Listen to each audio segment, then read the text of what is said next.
Hello everyone, today is Monday, July the 2nd, 2018, and I am back in my hometown of Kennesaw, Georgia, specifically the Kennesaw Mountain National Battlefield Park. I'm highlighting this today in honor of Independence Day coming up on the 4th, and also because this is my hometown and I kind of wanted to come out here and walk this mountain again. It's kind of small, but they do have their own little gift shop and museum, complete with a Nintendo Zapper gun-free zone sign.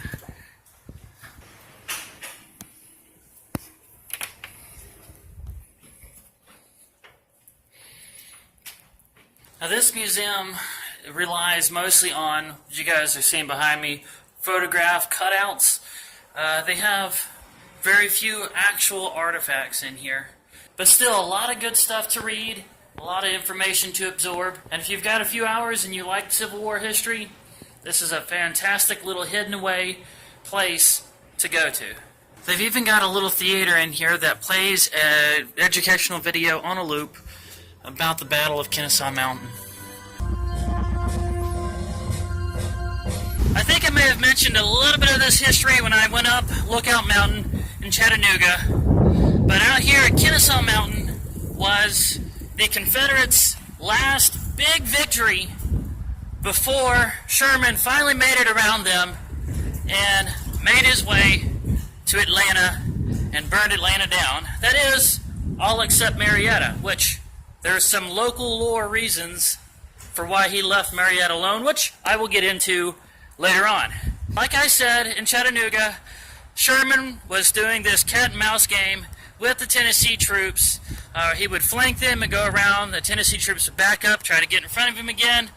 And they found this very advantageous spot here in Kennesaw with natural barriers and a good way to control the railroad. Which, if you remember when I did the Big Shanty Festival over in Kennesaw, the railroad I'm talking about, that was its station out there at Big Shanty.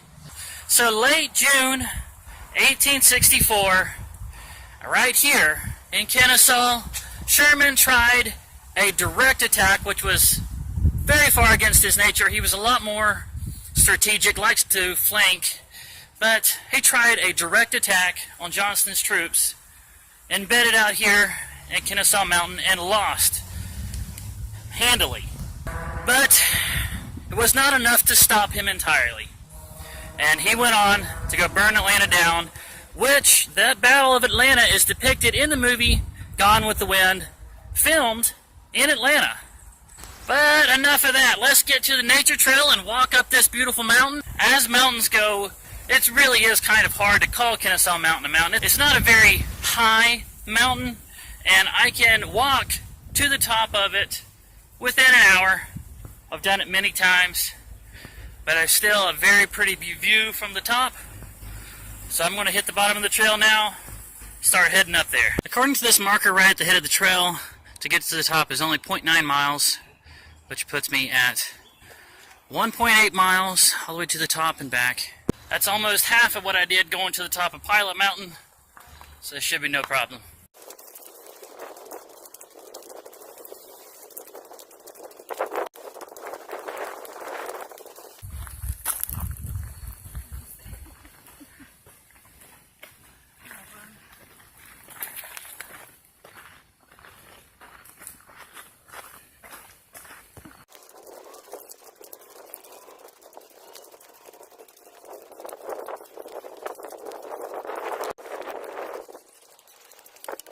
This view through the trees here out towards Kennesaw, that's where there was a cannon entrenched here, and another one right over there. Very advantageous spot. It's a little after 6 now, so it took me just under an hour to get from the base up to the summit. That's where I'm at. The very tip top of this shallow mountain, this tiny, really just a hill. Hard to call it a mountain if you spent much time in Tennessee. Here's the view off one side, down towards Marietta, Kennesaw, and then the other side towards Atlanta. You can see the skyline over there. That prickly skyline to overcrowding hell right there. And when you guys see me have a meltdown like I did a few days ago, trying to drive into downtown Atlanta on a Friday evening, this is why. This is my perspective on the area. We've got tons of green. Look at all this wide open space here. Plenty of place to spread out, give each other some room. But people don't choose to do that. Instead, they lump themselves up, elbow to butthole, in there. I had to cross one street while I was in there, and I still got asked for money by a homeless person. Please, stop moving into Atlanta. Stop doing this kind of stuff. Spread out. Give each other some room. That's my message today. Well, I'm in Kennesaw, so you know I've got to stop by the Frozen Cow for their liquid nitrogen ice cream. I love how they have this banner up here proudly proclaiming that money can't buy you happiness. That is, unless you spend it on ice cream. How true is that?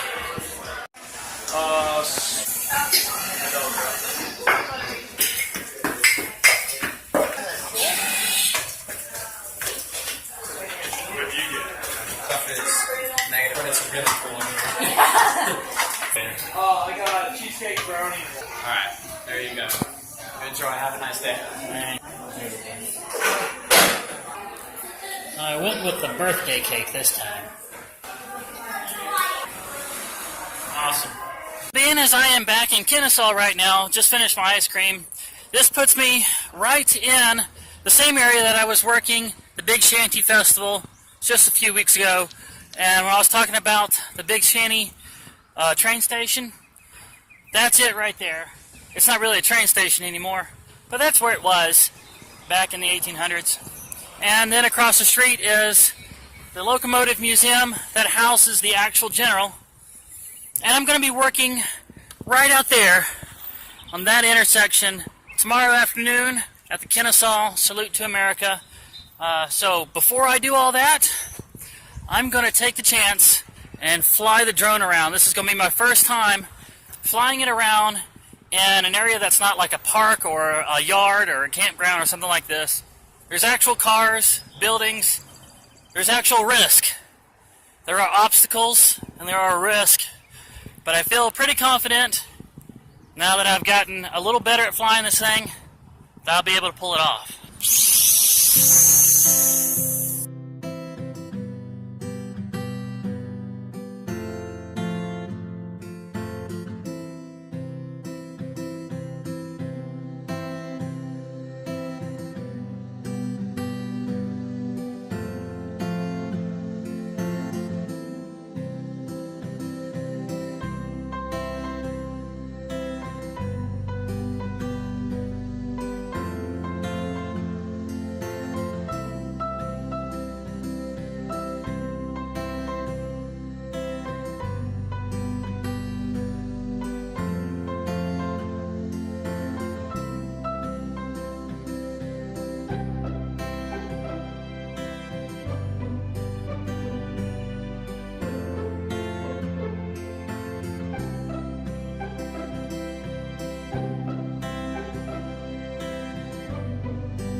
Well, the battery is not dead, but I'm going to go ahead and call it a day because the crosswind up there has started picking up and it's making it where I can barely control it once it gets above like 20 feet. I'm not going to risk it, not with all these cars. I actually landed it, well, I should say crash landed it, just a few feet from this car right here. A little bit too risky for comfort, so I'm gonna stop for the day. But my own defense, I didn't crash into anything. I didn't lose it in a tree. Didn't get myself in trouble. I'm gonna call that a success. I think you might be getting a little bigger, Nestor. And just like that, it is July the 3rd, 2018, and I am back out here again in Kennesaw. I think it's like 3:20 now, and this doesn't start until 6. Found my spot, didn't even have to find the vendor check-in. They got it marked clearly on the sidewalk here. It was nice of them to do that. It is 5:20, as you can see, I'm completely set up. They got me right next to the DJ again this year. It's a little bit of a good thing, it draws a lot of people over there. Bad thing is they can't hear me, but it usually works out anyway. Like I said, 5:20, 40 minutes early this time, but that hasn't stopped people from acting like I'm late. I mean, just look at this. Tons of people already walking around. It's a little bit of a pet peeve of mine when I open nearly an hour early and people still act like I'm opening up late. But I'm going to look at it as a positive thing. That means they're raring to go. They want to spend some money. So here we go.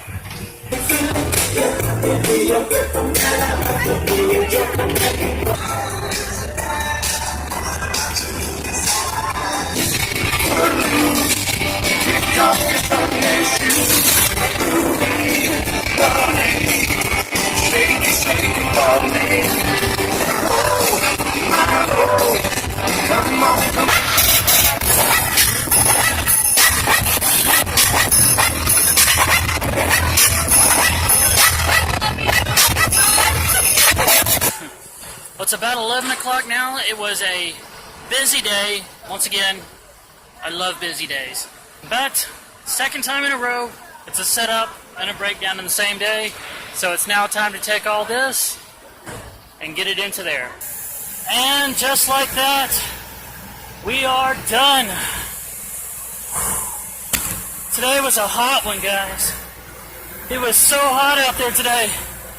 It was so hot, it actually felt like there should be a bottle of hot sauce that is named the Kennesaw Salute to America. Should be on the label. That's how hot it was out here today. Well, it is 6:30 the next morning now. The actual 4th, July the 4th, 2018, and we're out here at Marietta Square for the Marietta 4th in the Park.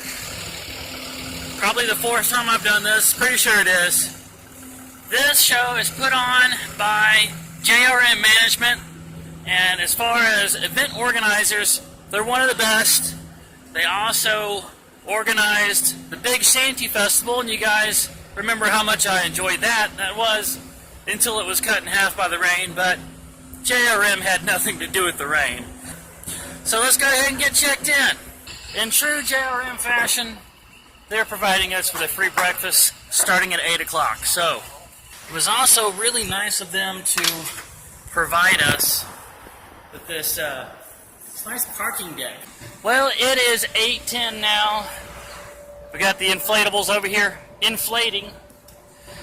I'm ready, a full 50 minutes early. Time to go enjoy that free breakfast. And there it is. They got Dunkin' Donuts coffee, fresh fruit, crackers and cheese, muffins, and an appropriately decorated cake. Yeah, don't tell anyone I indulge this much. When I was walking Kennesaw Mountain just a few days ago, I mentioned Marietta Square and some of the history out here. Right here behind my booth is a really good example of it. You'll see there's a line right here where you can tell there was some renovation done from this side on, but this side wall is original, and it actually predates the Civil War. It's appropriate that right below that wall is a painting of Gone with the Wind, the movie that depicted the Battle of Atlanta when Sherman burned Atlanta down. And you see here behind the titular hero and damsel, there is flames, the flames of Atlanta burning down. But Sherman completely skipped Marietta. Now, as local lore goes, the reason why Sherman skipped Marietta was because he had a little something that we call out here in Atlanta a little shenanay on the side, also known as a mistress. Out here living in Marietta that he did not want to mess things up with, and so he completely skipped Marietta and left it standing. That's why out here, that's the only buildings still in use that predate the Civil War. Taking a little coffee break now. I actually had to turn people away. That's how busy it was, but I'm not working until dark, from 6 o'clock in the morning until dark without taking a break. I know better than that. I'm 37 years old. Anyway, I'm out here in Cool Beans, which is a very cool coffee shop in the Marietta Square. And one of the things that makes this place so unique is they actually roast their own coffee beans. This machine here. I've actually come in before while it was running, so I know it's not just decoration. They really do it. They roast their own coffee beans here. And they display local art here for sale as well. And just recently expanded their dining area, so they're doing well enough to buy out the people next door and expand the dining area, so I hope they stay here for a long time. The third one-day festival in 5 days is now time to get all of this into here. And just like that, we are done. I get a single day off until the next show. It is the next day now, about 1:30, July the 5th, 2018, and I'm all hitched up, hitting the road to go back to Tennessee, actually, but a very different part of Tennessee, to do a brand new festival. This one is going to be one that I have never done before. First time. I hope you guys have enjoyed my 15 minutes of rambling on about Civil War history out here in the Atlanta metro area. I thought it would be appropriate because it was in and around the 4th of July, Independence Day. Even though Independence Day celebrates more of the signing of the Declaration of Independence, which sparked the Revolutionary War, and then I focus more on the Civil War. But we don't have a whole lot of Revolutionary War history around the Atlanta area, at least not that I'm aware of. So I went ahead and did Civil War history instead. Hope you guys enjoyed it. Please don't forget to smash that like button, leave comments, leave questions, leave suggestions, share, favorite, subscribe, and ring that bell icon so you'll start receiving notifications. I love you guys very much, and I will see you again in the next video.